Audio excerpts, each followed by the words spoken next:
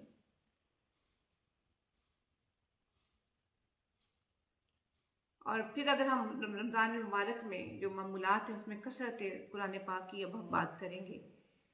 قرآن اور رمضان کا آپس میں چولی دامن کا ساتھ ہے، اس لیے کہ قرآن مجید اس ماہ مقدس کی نورانی ساعتوں میں بیت المعمور پر نازل کیا گیا اور پھر وہاں سے موقع بموقع حسب ضرورت قلب محمدی صلی اللہ علیہ وآلہ وسلم پر اتارا گیا. اس لیے اس ماہ مقدس کی عبادات اور امور خیر میں سے افضل ترین کام کثرت کے ساتھ قرآن مجید کی تلاوت ہے. نبی اکرم صلی اللہ علیہ وسلم کا معمول مبارک تھا کہ ہر سال رمضان شریف میں جبریل امین کے ساتھ ایک مرتبہ قرآن پاک کا دور فرمایا کرتے تھے، جبکہ حیات مبارکہ کے آخری رمضان میں 2 مرتبہ آقا علیہ السلام نے قرآن پاک کا دور فرمایا۔ گویا کہ اس ماہ مقدس میں بالخصوص قرآن مجید کی تلاوت کرنا، قرآن سننا اور سنانا سنت نبوی اور سنت جبرائیل علیہ السلام ہے۔ اس کے علاوہ آپ کا یہ بھی معمول تھا کہ قرآن صحابہ میں سے کسی سے منتخب صورتیں قرأت و تجوید اور حسن صوت کے ساتھ بھی سماعت فرمایا کرتے تھے۔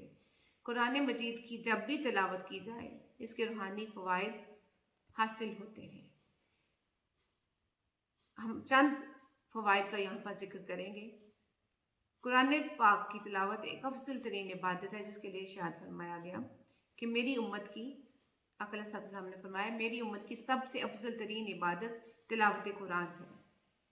اور پھر قرآن پاک کے ایک ایک حرف کی تلاوت پر 10 نیکیاں لکھی جاتی ہیں۔ تلاوت قرآن سے پجمردہ اور پریشان دلوں پر سکون نازل ہوتا ہے۔ تلاوت قرآن سننے کے لیے فرشتے زمین پر اترتے ہیں۔ قرآن کی تلاوت کرنے والے کا جنت میں اعزاز و اکرام کیا جائے گا۔ قرآن مجید قیامت کے روز اپنے تلاوت کرنے والے کی شفاعت کرے گا۔ قرآن مجید اللہ تعالیٰ کا دسترخوان ہے جو اس میں شامل ہو گیا، امن پا گیا۔ قرآن مجید پڑھنے والے کو بغیر مانگے عطا کیا جاتا ہے، اور قرآن مجید کی تلاوت کرنے کا شمار اللہ تعالیٰ کے فرما بردار بندوں میں ہوتا ہے۔ قرآن مجید کی تلاوت سے سینہ انوار الہیہ سے منور اور روشن ہو جاتا ہے، اور قرآن مجید کی تلاوت سے آخرت میں نیکیوں کا ذخیرہ ہوگا، اور قرآن مجید کی تلاوت سے مکان و مقیم پر خیر و برکات نازل ہوتی ہیں، اور تلاوت قرآن سختیوں سے نجات عطا کرتی ہے۔ پھر رمضان المبارک میں صدقہ فطر کے علاوہ صدقہ و خیرات کرنا اپنے اندر ہزارہ خیر و برکات رکھتا ہے۔ سیدہ عائشہ صدیقہ رضی اللہ تعالی عنہا سے مروی ہے کہ رمضان المبارک میں آقا علیہ السلام کی سخاوت ایسی ہوتی تھی جیسے موسلادھار بارش، یعنی کثرت کے ساتھ آپ خیرات کیا کرتے تھے۔ رمضان المبارک میں صلاۃ التسبیح کی بھی اہمیت ہے۔ صلاۃ التسبیح کی فضیلت یہ ہے کہ آقا علیہ السلام نے فرمایا کہ اگر ہو سکے تو روزانہ پڑھو، اور ممکن نہ ہو تو ہفتہ میں ایک بار پڑھو، اگر یہ بھی ممکن نہیں تو مہینہ میں ایک بار پڑھ لی جائے، اور اگر یہ بھی ممکن نہ ہو تو سال میں ایک بار پڑھو، اگر ایسا نہ ہو سکے تو پوری زندگی میں ایک بار پڑھ لو۔ اس لیے کوشش کرنا چاہیے کہ رمضان المبارک میں کم از کم ایک مرتبہ نماز تراویح پڑھ لی جائے، اس لیے کہ اس مقدس مہینہ میں نوافل کا اجر و ثواب فرضوں کے برابر اور فرائض کا ثواب 70 گنا تک بڑھا دیا جاتا ہے۔ البتہ پہلے فرائض کی پابندی اور ادائیگی ہو، پھر نوافل میں مشغول ہونا چاہیے، اس لیے کہ جس نے فرائض کو ادا نہ کیا اللہ تعالیٰ اس کی نفلی عبادت کو قبول نہیں فرماتا۔ پھر رمضان کی ایک بہت اہم خصوصیت اعتکاف ہے۔ اعتکاف کا لغوی معنی قیام کرنا اور رکے رہنا کے ہیں، جبکہ اس اعتکاف کے شرعی اصطلاحی معنی ہے کہ روزے کی حالت میں مخصوص جگہ یعنی مسجد میں اعتکاف کی نیت سے قیام کرنا۔ اعتکاف کی 3 اقسام ہیں، ایک واجب یعنی نظر کیا ہوا یا مانا ہوا، یہ نظر مانا ہوا یا منت مانا ہوا، پھر سنت رمضان کے آخری 10 دنوں کا اعتکاف، اور پھر مستحب یعنی جب بھی مسجد میں داخل ہوں تو اعتکاف کی نیت کر لینا مستحب اعتکاف ہے۔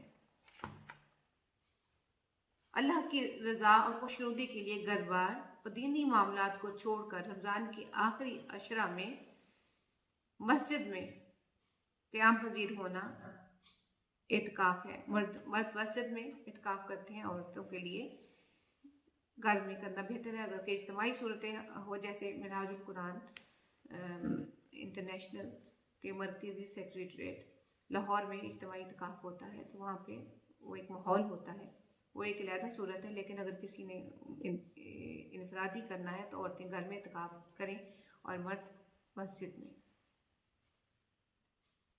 تو رب کریم کے جو انعامات معتکف پر ہوتے ہیں ان کا تذکرہ آقا علیہ السلام کی زبان مبارک سے سنتے ہیں۔ آپ نے فرمایا وہ گناہوں سے روک دیا جاتا ہے، اس کے لیے ایسی نیکیاں لکھی جاتی ہیں جو تمام نیکیوں پر عمل کرنے والوں کے لیے لکھی جاتی ہیں۔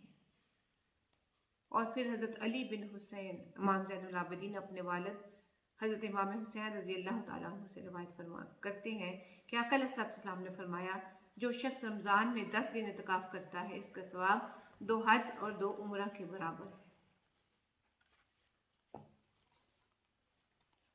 اب رمضان میں رمضان کے آخر پر صدقہ فطر کی اہمیت ہے۔ اگر ہم صرف صدقہ کی ہی بات کریں تو صدقہ اللہ تعالیٰ کا ایک ایسا محبوب عمل ہے کہ اس کے ذریعے سے بلاؤں اور مصیبتوں سے نجات عطا کر دی جاتی ہے۔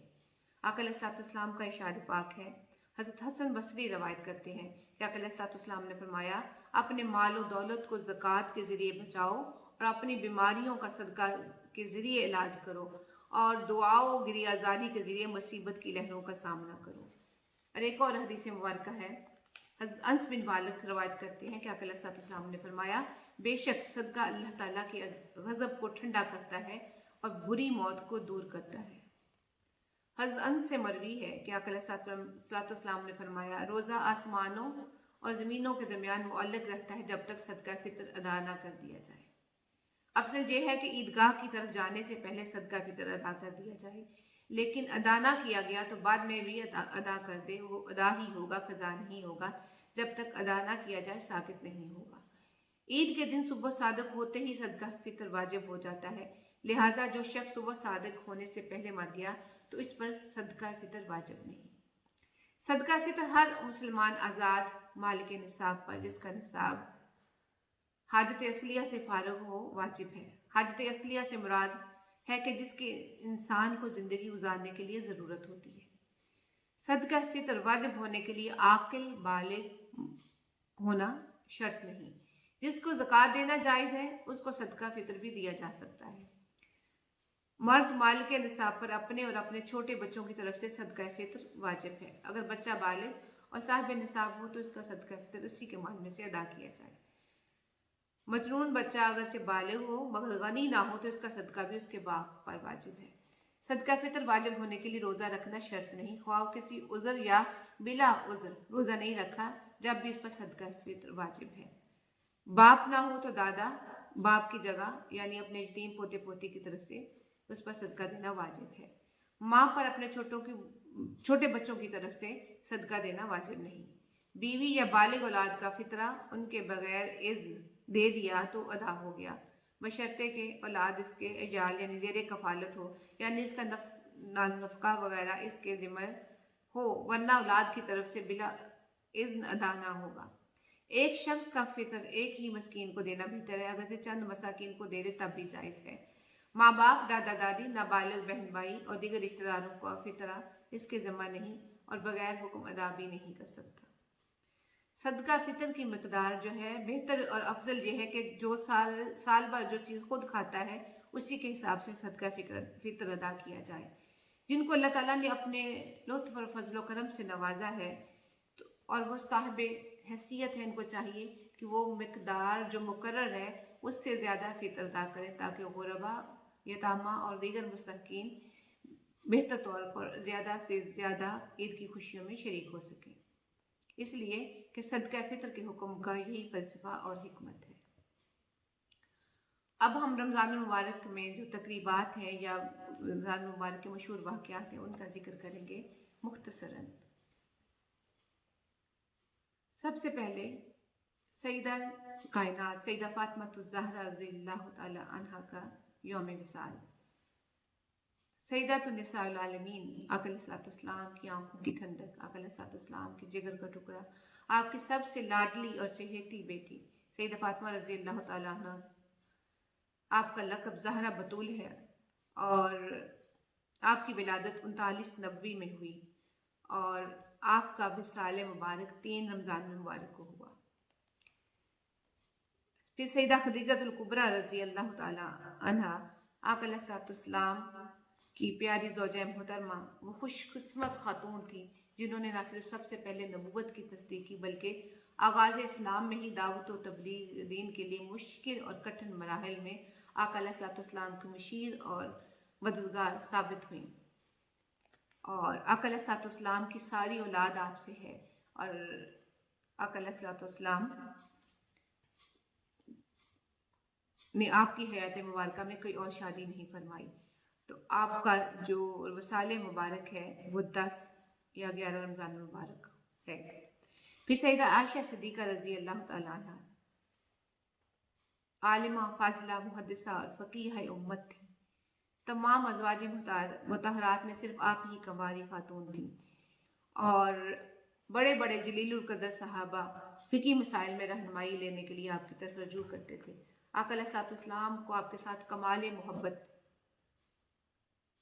تھی، اور احادیث طیبہ میں کثرت کے ساتھ آقا علیہ الصلوۃ والسلام کے آقا علیہ الصلوۃ والسلام نے آپ کے شخصی فضائل کو بیان فرمایا ہے۔ آپ کا وصال مبارک 17 رمضان المبارک 58 ہجری کو ہوا۔ پھر غزوہ بدر، حق و باطل کا پہلا مارکہ، جسے قرآن نے یوم فرقان کے نام سے تعبیر کیا، وہ بھی 17 رمضان المبارک کو ہوا۔ پھر فتح مکہ، مکہ سے کافر لوگوں نے آقا علیہ الصلوۃ والسلام اور مسلمانوں کو مجبور کر دیا تھا ہجرت کے لیے، تو اللہ پاک نے اسی مکہ کو آقا علیہ الصلوۃ والسلام کے دست پاک سے فتح کروایا، اور یہ 20 رمضان المبارک کا دن تھا 8 ہجری۔ آقا علیہ الصلوۃ والسلام مکہ میں فاتح کے طور پر داخل ہوئے، اور پھر حضرت علی رضی اللہ تعالیٰ عنہ آقا علیہ الصلوۃ والسلام کے چچا زاد بھائی بھی ہیں۔ آقا علیہ الصلوۃ والسلام نے ان کی تربیت بھی فرمائی، اور بچوں میں سب سے پہلے ایمان آقا علیہ الصلوۃ والسلام پر آپ لے کر آئے، اور آقا علیہ الصلوۃ والسلام